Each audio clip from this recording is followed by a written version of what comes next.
Saya ingin kisahkan Julaibib. Sahabat Nabi namanya Julaibib. Ditulis oleh Ibnu Katsir di dalam kitab Al-Bidayah wa Nihayah. Julaibib ini Masya Allah ya, keutamaannya luar biasa, tapi fisiknya sangat mengenaskan. Mohon maaf, saya tidak sedang merendahkan fisiknya sahabat yang mulia, karena dia sudah masuk surga, yakin, karena dia sudah lulus. Tapi ini karena sebagai cerita, saya tidak sedang menghinakan. Dia itu kecil, pendek hitam, rambutnya kribo, batu nonong kalau orang Jawa, keningnya agak bulat, hidungnya pesek. Kalau berjalan membentuk letter O, dari ujung rambut sampai ujung kaki ada cacatnya. Kalau kira-kira ibu-ibu saya tawarkan jadi menantunya ibu-ibu, mau ndak ini? Senyum kan? Baik, pada suatu hari Rasulullah SAW sedang mengadakan halaqah Quran, mengadakan halaqah ilmu di Masjid Nabawi. Di sampingnya Rasulullah itu Julaibib yang saya sebutkan fisiknya tadi. Jumlah sahabat itu kan 114.000 semuanya. Sahabat Muhajirul Ansor. Tahu-tahu datang sahabat Ansor, datang menjumpai Nabi di Masjid Nabawi. Ya, duduk sebentar kemudian membisiki Nabi, ya Rasul, aku ingin menawarkan kepadamu. Aku ingin menghibahkan salah satu putriku, ingin engkau yang meningkainya. Insyaallah. Karena Rasulullah SAW adalah manusia yang utama, sahabat Ansor ini ingin menjadi bagian keluarganya Nabi SAW, maka menawarkan putri tercantiknya, putri yang solehanya untuk dinikahi Nabi SAW. Nabi bukan menolak, bukan menerima, diam dia sambil tersenyum. Menoleh ke kawannya tadi, Julaibib. Julaibib pemuda. Ada juga hasrat untuk menikah, tapi sayang sangat terbatas dengan fisiknya, bahkan secara ekonomi dia adalah sahabat yang sangat miskin sekali, Bapak Ibu. Tapi tahukah Bapak Ibu, andaikan fisik yang kecil itu ditimbang dengan gunung Uhud, kata Nabi, imannya Julaibib lebih berat daripada gunung Uhud. Singkat cerita, akhirnya Rasul memberanikan diri, bukan sedang menghinakan, tapi memberanikan diri ngomong sama Julaibib sambil sendaguro, ya Julaibib, barusan aku ditawarkan seorang sahabat kita Ansor untuk mau menikahi putrinya. Andaikan ini saya serahkan kepadamu, andaikan aku berikan kepadamu pilihan, mau tidak kamu menikahi putri seorang itu?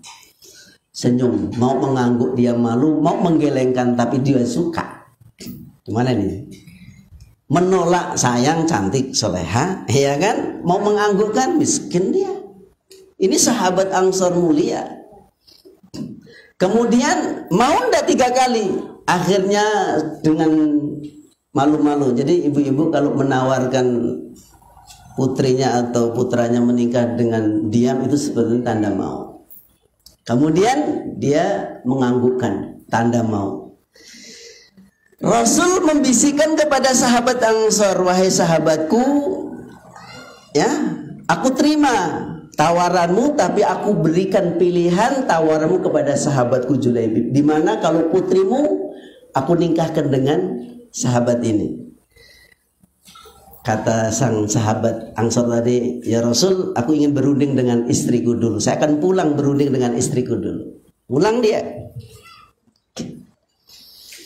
Bagaimana keputusannya wahai suamiku? Apakah tawaran yang kau berikan kepada Rasul telah diterima? Maaf istriku, saya sudah sampaikan. Ternyata Rasul Muhammad SAW tidak menolak, tetapi memberikan pilihan kepada Julaibib. Siapa itu Julaibib? Kalau bahasa Jawa Timurnya Medion Mbah tadi, amit-amit jabang bayi itu ya. Tahu amit-amit jabang bayi? Kaget toh gimana ya? Apa ya pantas gitu loh Julaibib itu anak kita, putri kita yang cantik, soleha, dermawan, kemudian bangsawan. Sementara Julaibib terkenal di Madinah ini pemuda yang miskin, kemudian fisiknya sempurna. Apa ndak malu kita nanti, Bi, gitu loh? Gak malu kita ya, gak malu kita, gitu kan? Alhamdulillah percakapan ayah dan bunda ini didengarkan oleh putri yang soleh tadi di balik tabir di kamarnya. Didikan Nabi Shallallahu Alaihi Wasallam, putri yang soleh. Masya Allah, dengan gagah perkasa dia mengatakan, ya ummi ya abi, saya telah mendengarkan kata Nabi SAW, idza atakum man tardau dinahu wa khuluquhu wa tazawwadu fa illam takun fitnatin fil ard. Saya telah mendengarkan Nabi, kalau ada datang seorang laki-laki melamar, baik agamanya, baik akhlaknya, nikahkan. Kalau tidak dinikahkan maka terjadi fitnah di atas muka bumi ini. Aduh, seperti tersembar petir. Ayahnya tak bisa menolak. Anaknya yang justru siap dinikahi oleh Julaibib. Wah, hebat. Bukan karena urusan fisiknya, bukan karena urusan materinya, karena Julaibib memiliki segudang kehebatan dari masalah iman dan akhlak. Untuk apa gagah perkasa banyak orang hari ini, banyak duitnya, banyak pitinya. Piti sama duit sama ya. Tapi sholat tidak pernah. Apa nilainya? Otonya lah ancak. Ada orang Minang sih kau. Tapi tak sholat. Menantu ganteng nggak sholat. Emang bisa masuk surga dengan kegantengan? Bapak-bapak ini dulu gagah ganteng-ganteng. Sekarang coba tengoklah, keriput, rambutnya putih, giginya mulai sudah satu persatu meninggalkan dunia. Hilang. Tapi dulu jangan dicoba. Ibu tercencem sama bapak itu karena dulu ganteng. Tahu tercencem. Baik, singkat cerita, ayah dan bunda kami akhirnya ayah dan ibunya luluh. Kalau memang begitu pilihanmu nak, nikah. Datang seorang sahabat Ansor kepada Nabi SAW, ya Rasul, tawaranmu telah diterima oleh putriku. Kalau begitu kami siap untuk ya menerima lamaran dari Julaibib. Dipanggil Julaibib sama Rasul. Julaibib, talahuna, sini. Pulang kamu cari mahar. Apa Rasul?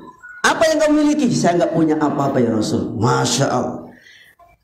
Sekedar cincin dari terbuat besi, nggak punya ya Rasul. Mau apa ini kira-kira? Jadi apa nggak punya ya Rasul? Maharnya apa nanti kira-kira? Apa yang kau lihat engkau ya Rasul? Saya tidak mengada-ngada, saya seorang pemuda yang miskin. Kalaulah boleh maharnya ya Rasul, kami akan memberikan mahar. Ya, hafal Al-Quran 30 juz. Wah, mantap nih. Makanya sekarang dijadikan sebagai salah satu mahar seperangkat alat sholat itu Al-Quran, dan isinya itu dari kisah Julaibib ini. Baik, kalau begitu, Masya Allah, dinikahkan. Ijab kabul dilaksanakan. Julaibib belum pernah melihat wajah istrinya belum pernah melihat Julaibib. Pernikahan pakai tabir. Sang istri di balik tabir Julaibib, dinikahkan oleh orang yang paling mulia di atas muka bumi, yaitu Nabi SAW di Masjid Nabawi. Pulang. Apa pertama rukun nikah, Pak? Setelah ijab kabul, dulu apa? Pertama kali setelah kubil tu nikah bimaharin halan itu apa dulu? Setelah selesai akad itu, apa yang pertama dikerjakan bapak dulu sama istri? Ini sunnah pertama kali rumah tangga yang mesti dilakukan oleh pengantin baru. Kalau belum dilakukan harus diulang ini. Caranya apa? Nikah lagi dulu. Baru bisa melakukan sunnah ini. Sunnahnya apa, Pak? Sholat, betul. Yang belakang ini udah nikah. Pastosan. Jadi kalau sudah selesai ijab kabul, akad nikah, sang istri dipegang keningnya nih. Ini penting nih, orang soleh itu begitu tuh pernikahannya, Masya Allah, dengan cara yang diberkahi oleh Allah. Dia baca doa, Allahumma inni as'aluka min khairiha wa khairi ma jabaltaha wa a'udzubika min syarri wa syarri ma jabaltaha. Barakallahu laka wa baraka alaika wa jama'a bainakum bil khair. Dan dicium. Salat 2 rakaat, istrinya jadi makmumnya, suaminya jadi imamnya, istri jadi makmum. Sholat 2 rakaat setelah pernikahan. Dilaksanakan enggak dulu, Pak? Mau melaksanakan sunnah ini enggak? Nikah lagi. Ibu-ibu marah. Ini sunnahnya ini, Pak. Makanya banyak orang yang nggak tahu sunnah ini, asal jerobot aja malam pertama kan. Ini mesti yang dilakukan dulu ya. Baik, setelah akad nikah dilakukan oleh Julaibib, buka tabir itu, Masya Allah, Julaibib setengah pingsan. Istrinya seperti bulan purnama, cantik. Orang Arab tahulah namanya orang Arab. Secantik-cantiknya orang Indonesia kalau ditaruh di Arab paling nampak sendiri. Saya kalau biasa ke Mekah, ke Madinah itu ya, cari orang Indonesia itu paling mudah. Secantik apapun. Indonesia, naam. Indonesia, iya. Saking Jawi, iya. Saking Melayu, iya. Tahu. Indonesia itu paling nampak. Hilang di Mekah, gampang cari orang Indonesia. Pesek-pesek, cilik-cilik. Dibandingkan orang-orang luar sana, gede-gede, mancung-mancung. Ya. Bahkan pernah saya terjadi ada sedikit lucu dari Kulon Pronogo, orang Jogja.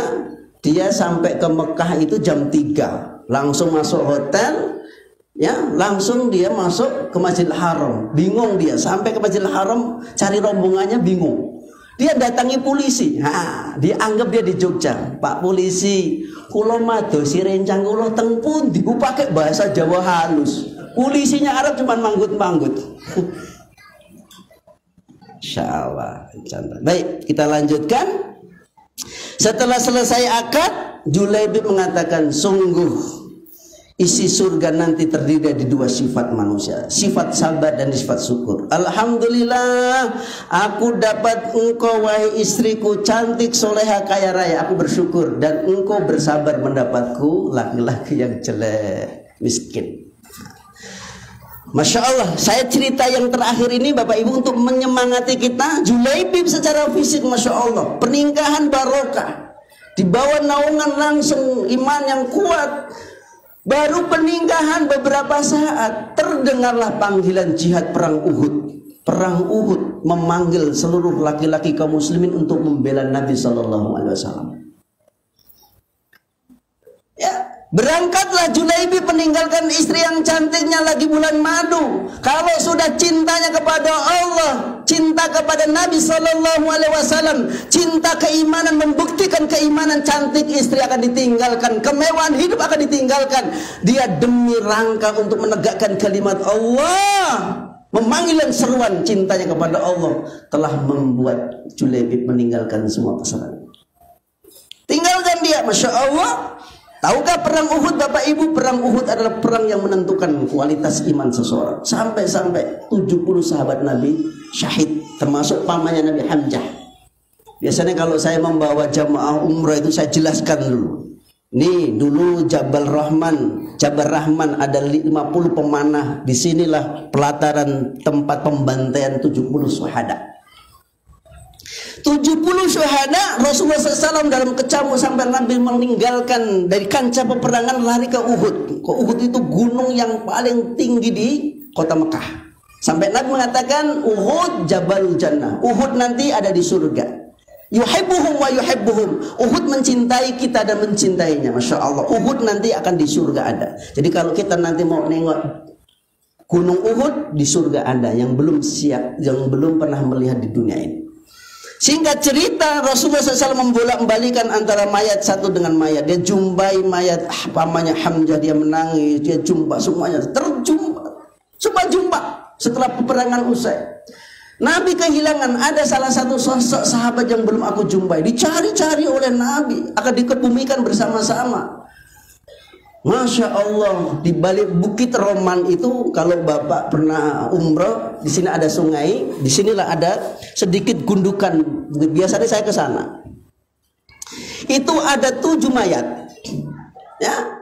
6 mayat adalah salah satu mayat gembong-gembong kafir Quraisy, dan 1 mayat adalah ternyata Julaibib. Nabi SAW saat itu membolak-balikkan badannya, sudah Masya Allah, banyak luka. Apa kata Nabi SAW? Ya Julaibib, ya, antum sahaba fil jannah wa sahibul fid dunya wa anta sahibul qarib. Insyaallah. Bayangkan, disampaikan Nabi. Ya Julaibib, sesungguhnya aku mencintaimu, aku sahabatmu di dunia, dan kelak engkau akan menjadi sahabatku di surga Firdaus. Fisik tak menghalangi menjadi orang yang mulia karena iman, Bapak Ibu. Untuk apa kalau fisiknya bagus tetapi iman tidak ada di dalam jiwanya, tidak ada nilainya di sisi Allah Subhanahu. Ini contoh Julaibib, ini kisah nyata. Iman ini mesti dipupuk. Iman ini mesti terpatri di dalam hati kita. Kenalkan diri kita kepada Allah. Semakin kita mengenal Allah, semakin membaca, mentadaburi ayat-ayatnya, semakin tergelora jiwanya. Jangankan harta benda, jangankan sholat tahajud, jangankan duha, jangankan sedekah, jangankan sholat 5 waktu berjamaah. Bahkan para nabi dan para rasul dengan para sahabat jihad fisabilillah dia akan laksanakan. Kenapa? Cintanya memuncak kepada Allah Subhanahu wa ta'ala. Iman, akidah, tauhid. Itu cinta. Pertama cinta.